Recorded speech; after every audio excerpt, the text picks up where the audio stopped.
time for a couple questions, folks. All right. As always, raise your hands, and then I'll call on you. Let me just say, well, good afternoon, everyone. It was an honor and a privilege to be here at the state capitol.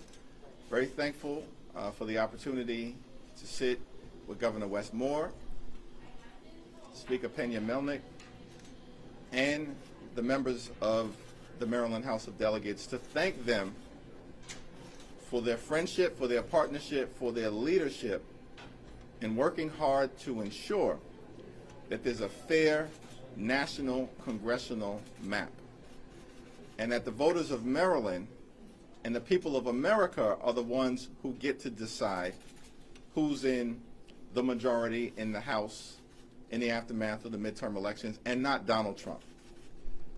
I also had a productive exchange of ideas and perspectives with Senate President Bill Ferguson, and those conversations will continue as we move forward, but I appreciated the opportunity to share my perspective. He shared his perspective, and we'll see where it goes from here. Let's go with Jeff Morgan first. Do you believe that you changed the Senate President's mind today? I'm going to let the Senate President speak for himself, and obviously he's got a responsibility in leading the caucus, and he'll continue to do that. We made clear our view that a strong, forceful Democratic response is necessary to the unprecedented efforts by Donald Trump and Republicans to gerrymander congressional maps in red states across the country with the sole intention of rigging the midterm elections. Donald Trump and Republicans have failed the people of Maryland and failed the people of the United States of America. They failed on the economy, they failed on health care, they failed on immigration enforcement, they failed to make life better for people here in Maryland and across the country. And Republicans know that if it's a free and fair election, they're going down in flames in the November midterms, which is the sole reason why they're trying to gerrymander congressional maps across the country and expect that Democrats are going to simply unilaterally disarm. Our perspective is clear. When they go low, we strike back hard in the best interest of the people of Maryland and in the best interest of the people of the United States of America. Leader Jeffries, you say that this is in the best interest of the people of Maryland. If the map is 8-0, would that leave Republicans, who represent about 30% of the state, out of representation in Congress when they have one member right now on the Hill? I would argue that it's a competitive map that allows for 3 or 4 districts at any given point in time to be won by either a Democrat or a Republican. That actually creates an opportunity for the people of Maryland to decide who they should send to represent them in Washington and who may be part of a majority or minority. Let's go to Hannah. Leader Jeffries, the one Republican district is represented by Congressman Harris, who's a Trump ally. Do you think having a Trump ally in Maryland's congressional delegation would be a benefit to the state rather than eradicating the Republican district?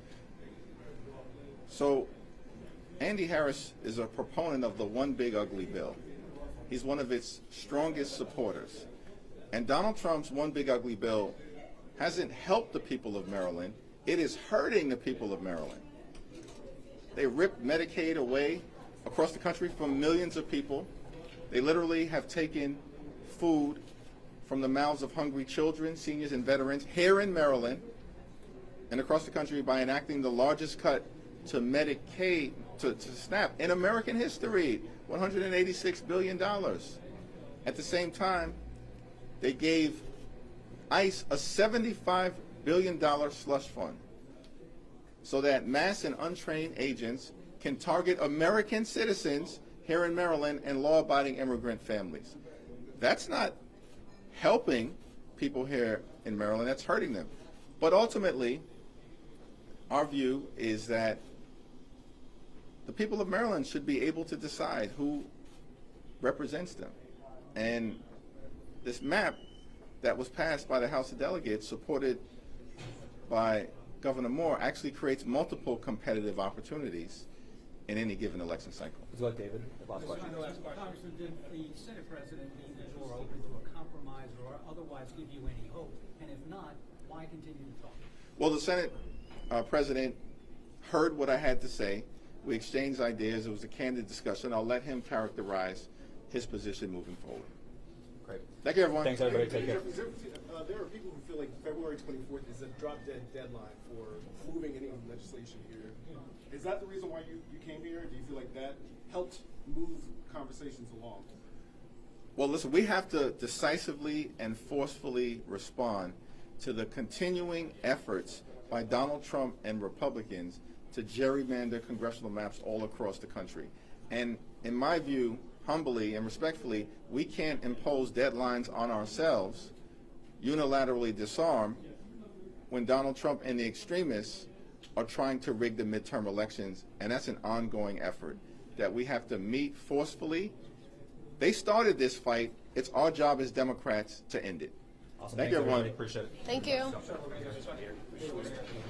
Maybe he wants a snack from Sprout. We can get it. It's okay. It should have been read. It wasn't. I missed some of it. It's okay. I got the last question. Okay. Yeah. That's what I got.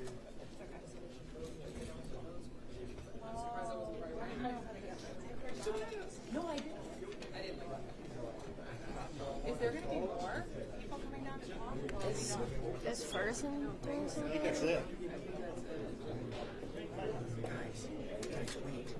Wait. No, wait. Who? Oh, the Freedom Caucus is coming. Oh. Wait. Is Ferguson coming in? I'm not sure.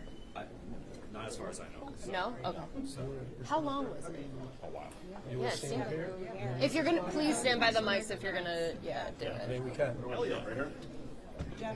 Jeff. I know. No, I gotta go get DDA. Oh, okay. Is my little mic on your thing?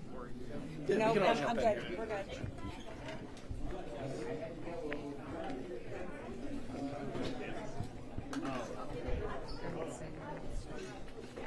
So my name is Matt Morgan. I'm the chairman of Maryland Freedom Caucus. I wanted to offer a brief response after Congressional Minority Leader Jeffries spoke on this from New York. It doesn't go unnoticed that New York comes down here and interjects themselves in the Maryland legislative process. We were late on the floor. And once again, he came here with the express purposes of putting pressure on our Senate president.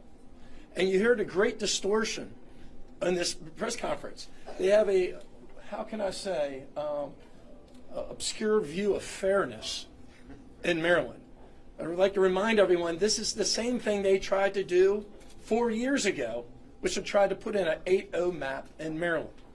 This has nothing to do with fairness. This has everything to do with Hakeem Jeffries and congressional Democrats trying to get the majority. It has nothing to do with fairness in the state of Maryland. Y'all like to say anything? Sure, yeah. I think maybe Hakeem Jeffries should go back to his district in New York City and talk to his constituents about why Mayor Mamdani is raising taxes, property taxes specifically, by 10%. Maybe he should take care of that issue rather than coming to Maryland and telling us what we should be doing. New York is a wreck because they have a mayor that is moving as fast as he can towards socialism. Now, to be fair, Governor Moore is doing the same thing, and so are Maryland Democrats. But you know, Hakeem, go back to New York and fix New York because it's a mess. My son lives there, and he tells me it is one of the biggest disasters he's ever seen, what they're doing with that city under this new mayor. So Hakeem, fix that first. You know, look, the Democrats can't seem to fix anything. We got poop going into the Potomac. The governor is blaming on everybody else, and they're focused on this. We have electricity bills that people can't even afford to pay. The middle class, the poor, even people that are doing well. And the governor of Maryland is focusing on this. Fix Maryland first. Thank you. So, you want to say anything? Brian? Delegate Kathy Schlega, Vice Chair of the Maryland Freedom Caucus. I found it ironic that New York Congressman Hakeem Jeffries said that he was here to disenfranchise Maryland voters by calling out other states and their gerrymandering. This bill is nothing more than an effort to disenfranchise millions of Maryland voters who do not vote for Democrats. It's ridiculous, and the House of Delegates bill will not pass because Marylanders know this is wrong for our state. D.C. politicians should go back to D.C. and worry about things on their plate. Yeah, Delegate Ryan Naraki, Baltimore County, District 7A. So we didn't hold one in-person public meeting during this entire redistricting process. That in and of itself, I believe, makes this process unconstitutional. I think any judge would find it to be that way.